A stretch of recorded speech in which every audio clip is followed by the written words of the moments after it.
baik, kita lanjut lagi tentang trigonometri itu. Ada sudut-sudut berelasi. Oke, yang dikatakan berelasi yang pastinya hubungan ya. Kemudian yang paling dekat ya. Kalau dalam bahasa kalian itu mungkin teman dekat, sahabatan ya. Oke, berelasi itu maksudnya ya, sudut-sudut berelasi dalam trigonometri. Oke, ingat kembali ini ada kuadrannya, ada kuadran 1, sudut alfanya dari 0 sampai 90, kuadran 2 90 sampai 180, kuadran 3 180 derajat sampai 270, dan kuadran 4 270 sampai 360. Ini 0 derajat ya. Kalau perputarannya satu putaran penuh itu berarti 360 derajat. Oke, yang kemarin ini yang di kuadran 1 bernilai positif adalah semua ya, all positif. Kuadran 2 masih ingat kembali sin dan kembalikannya itu positif ya, berarti sin dengan kosekan. Kemudian kuadran 3 all sin ta, berarti tangen positif dan kotangen. Kemudian cos dengan sekan, itu yang bertanda positif. Nah, sebelum kita memahami sudut-sudut berelasi, ingat kembali dulu sudut-sudut istimewa. Oke, baik, untuk kembali mengingat sudut istimewa yang pernah kita pelajari sebelumnya atau pernah kita bahas. Nah, untuk mengingatnya, ingat aja jari tangannya ya. Oke, kita mulai sudut istimewanya yaitu 0 derajat, 0, 30 derajat, 45, 60, 90 derajat ya. Nah, sin 0 derajat berarti semua tulis dulu setengah akar semuanya ya. Berarti mulai dari sin 0 derajat berarti sini tulis 0,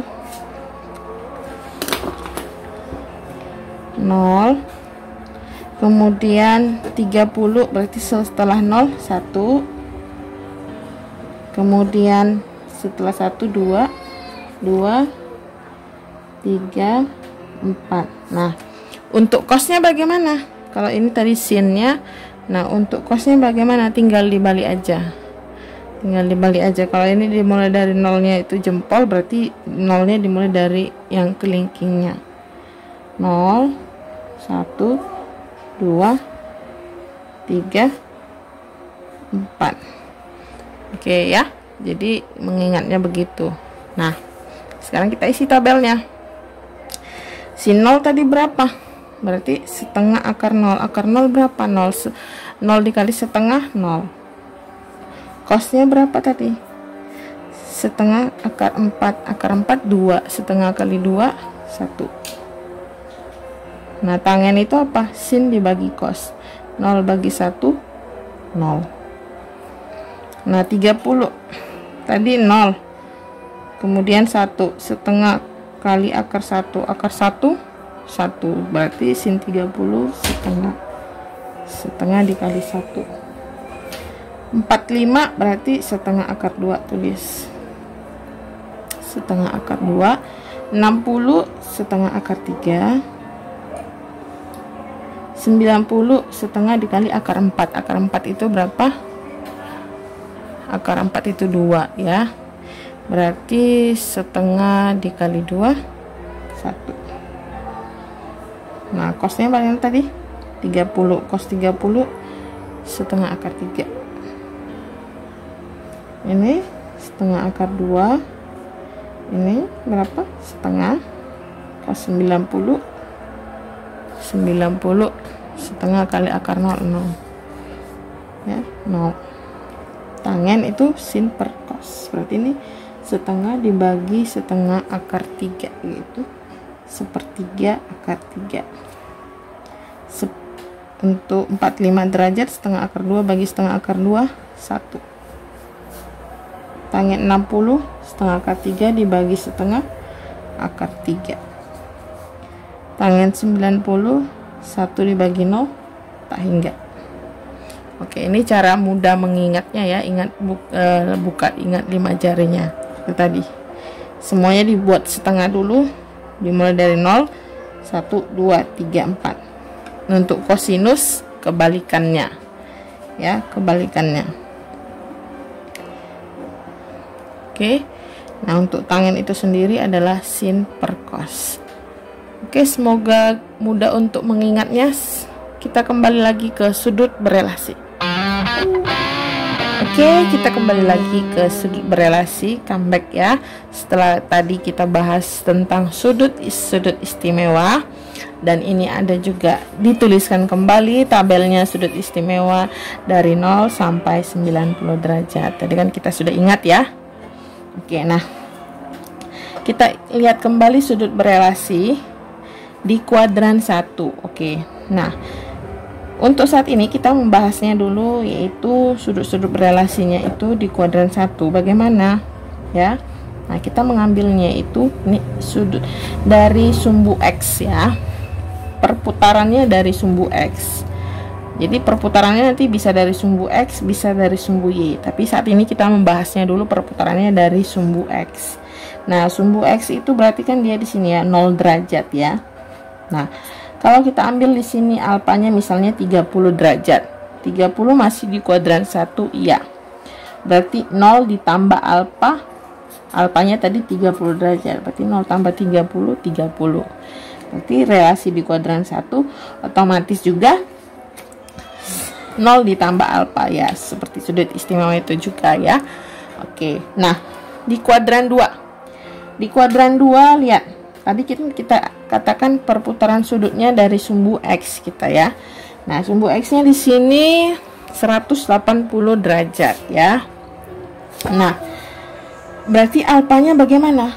Kalau ini kan kuadran 2 perputarannya kemari ya. Berarti sudutnya di sini ya kan.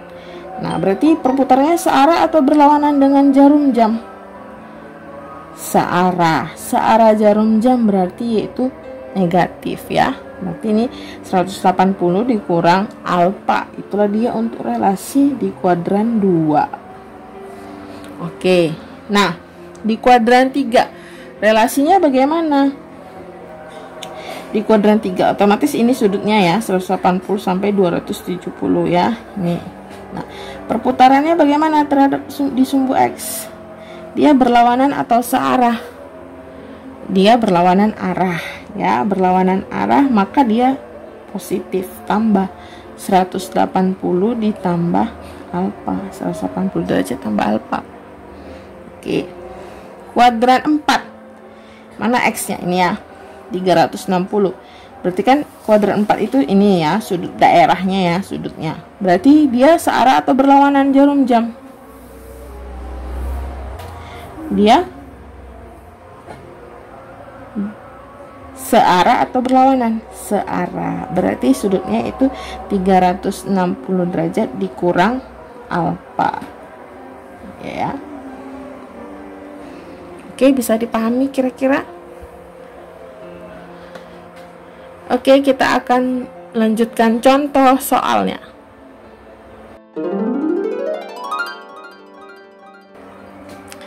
Oke, contoh soal untuk relasi di kuadran 2 ya. Relasi di kuadran 2. Kita ambil misalnya cos pertama cos 135. Oke ya. Cos 135. Cos 135 itu sama dengan berapa gitu ya. Cos 135 sama dengan berapa? Berarti sama dengan cos, tadi kuadran 2 relasinya berarti 180 dikurang alfa gitu ya. 180 derajat dikurang 180 dikurang berapa yang hasilnya 135. Itu 180 kurang 45. Nah, berarti alfanya itu berapa? 45. Maka cos 45 ya. Cos 45. Cos 45 berapa? Setengah akar 2. Nah, kita kembali lagi kemari. karena 135 ini ada di kuadran 2. Kuadran 2 nilai cos apa ya? Nilai cos adalah negatif. Maka cosnya ini adalah menjadi minus setengah akar 2. Oke, kita lanjut ke relasi kuadran 3. Relasi kuadran 3 kita ambil sin 240 ya. 240 ini ada di kuadran 3 ya. Oke. Nah, berarti sin apa tadi relasinya? 180 ditambah alfa. Ya, 180 derajat ditambah 180 ditambah berapa supaya 240? Ya, ditambah 60. Berarti alfanya itu 60 derajat. Sin 60 derajat. Nah, sin 60 berapa? Sin 60 setengah akar 3. Nah, tadi di kuadran berapa dia? Di kuadran 3. Kuadran 3 nilai sin negatif, berarti minus setengah akar 3. Oke, kemudian contoh yang ketiga. Contoh yang ketiga,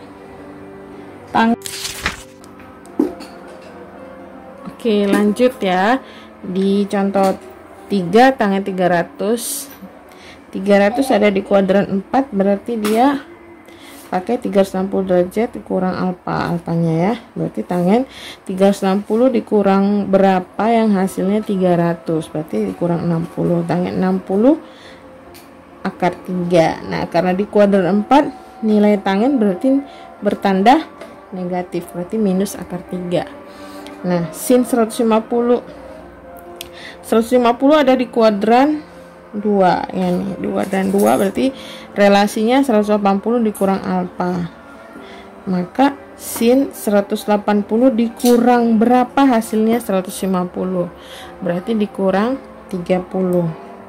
Maka sama dengan sin 30 derajat. Sin 30 setengah. Oke, satu lagi. Contoh yang terakhir. Sin 286 ya. Sin 286 sama dengan berapa gitu ya. Nah, 286 ini ada di kuadran berapa dulu? Kita tahu. Ini ada di kuadran 4 ya. Di kuadran 4, 286 ada di kuadran 4. Nah, berarti di kuadran 4 itu relasinya tadi apa? 360 kurang alfa.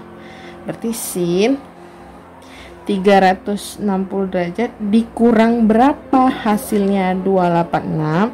Berarti 360 dikurang 286 hasilnya berapa? 74.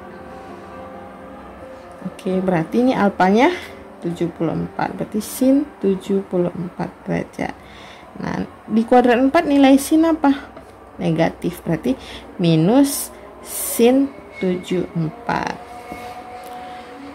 Oke, mudah-mudahan dapat dimengerti dan bermanfaat.